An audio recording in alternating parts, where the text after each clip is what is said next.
Bonjour, bonjour, bonjour mon frère, bonjour ma soeur, bonjour famille en Jésus-Christ. Que le nom du Seigneur soit béni, que le nom du Seigneur soit glorifié.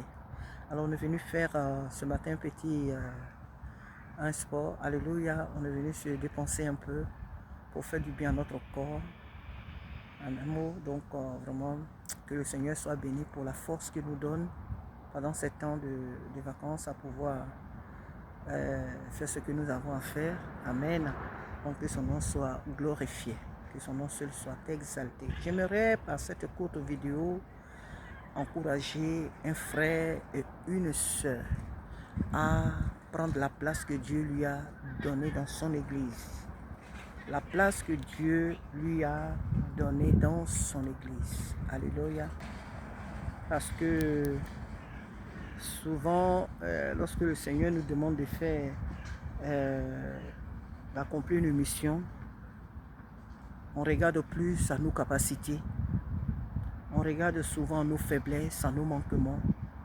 Certains diront non, je ne sais pas parler l'anglais, là où Dieu m'envoie, je ne sais pas parler l'anglais, non, je ne sais pas vraiment m'exprimer en français, je ne parle pas très bien le français, je mets le à la place de là, je ne conjugue pas bien les verbes, je ne suis pas allé à l'école, ou je ne sais faire telle ou telle chose, comment est-ce que je vais y arriver?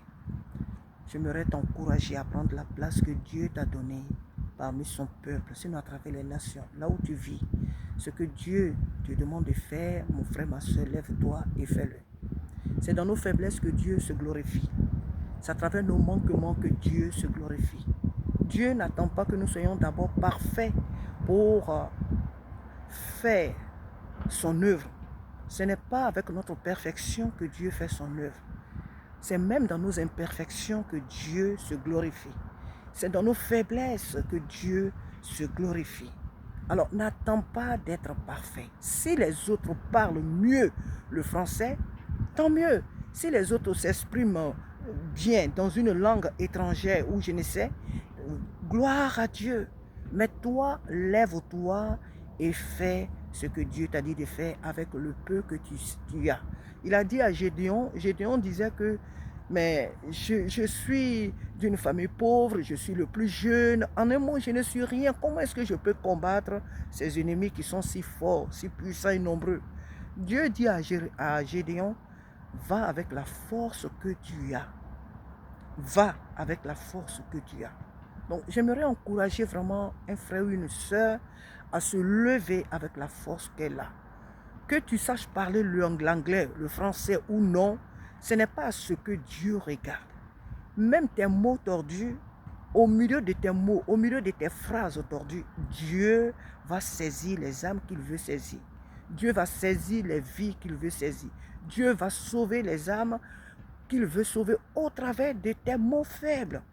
Donc, je t'encourage vraiment à te lever et à accomplir ce à quoi Dieu t'a appelé. Et ne regarde pas à tes manquements. Ne regarde pas à tes faiblesses. Lève-toi. Ne sois pas impressionné par telle ou telle personne qui parle bien, qui fait telle chose bien. Si la personne sait mieux faire ce que Dieu lui dit de faire, je répète encore, à Dieu seul soit toute la gloire. Mais toi, ne te compare pas aux autres.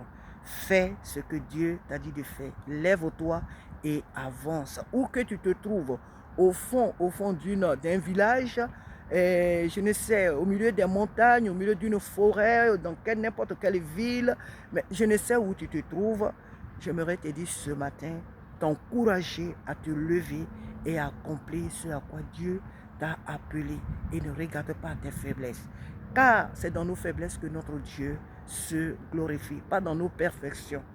Pas dans nos perfections, mais au contraire, c'est dans nos imperfections que Dieu révèle sa gloire. Que Dieu te bénisse. Et je pense que si tu vois cette vidéo, ben, je peux tout simplement dire qu'il est temps pour toi de te lever. Ne doute pas, lève-toi, car le Seigneur a besoin de toi. Les âmes qu'il veut sauver au travers de toi sont vraiment en attente. Elles veulent te voir, elles veulent t'entendre avec tes mots faibles pour venir à Jésus-Christ. C'est le Saint-Esprit qui agit. Ce n'est pas nous. Nous ne sommes que des canaux par lesquels il agit. Mais celui qui convainc les cœurs du péché, c'est lui le Saint-Esprit. Et lui, il agit dans sa perfection au travers de nos imperfections. Que Dieu te bénisse, que le Seigneur te fortifie et que le Seigneur, en tout cas, t'aide vraiment à accomplir ta mission. Pour toi qui n'as pas encore accepté Jésus comme ton Seigneur et ton Sauveur, je t'invite à lui donner ta vie. La Bible dit que car Dieu a tant aimé le monde qu'il a donné son Fils unique afin que quiconque croit en lui ne périsse point mais qu'il ait la vie éternelle. Qu'il ait la vie éternelle en Jésus-Christ. Alors donne ton cœur à Jésus. Donne ta vie à Jésus-Christ et tu seras sauvé. Les temps sont courts. Les temps sont courts. Nous n'avons plus assez de temps. Alors ne remets pas à demain ce que tu peux faire aujourd'hui. Donne ta vie à Jésus et tu seras sauvé. Soyons bénis. Bonne semaine à nous tous. Que le Seigneur nous aide chacun à bien remplir sa vocation. À très bientôt. Amen.